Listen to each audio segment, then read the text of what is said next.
So this might not be a very big deal for most people, but for someone who hasn't been able to do this for the last 20 years, I did my very first sit-up unassisted by myself the other day, and I was so excited because it made me feel like a normal person, and that's all thanks to osteo, and I'm stoked.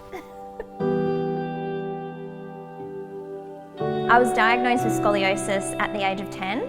I was diagnosed with a 55-degree S-curve. They didn't know how to treat it, so I was put in a back brace, and I wore a back brace for 5.5 years until I was 15. And then I had spinal surgery, so I have 8 rods and 16 screws in my thoracic spine.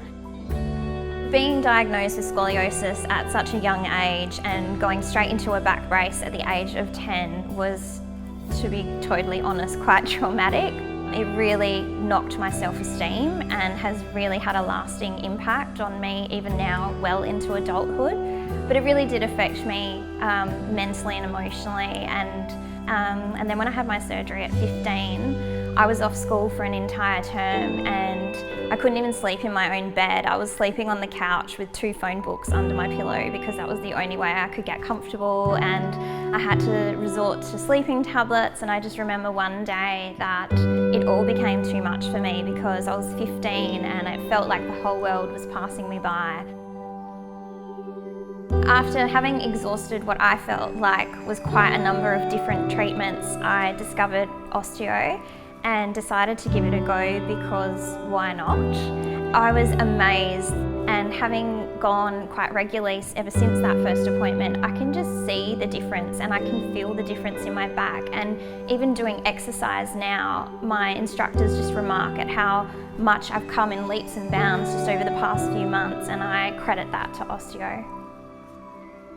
So the thing I love most about my osteo is that they take a genuine interest in all aspects of my life. So outside of treatment as well, my osteo has recommended certain stretches, and they also have recommended exercise that I should be doing that is good for my back. And they made some great recommendations for how I can improve my home office setup so that I'm not compromising my back or my neck in any way. So I would say to anybody else who has a back condition like myself, or just any kind of health condition, is to really prioritise your health and seek out someone that you trust. And I highly recommend giving osteo a go because it's worked wonders for me.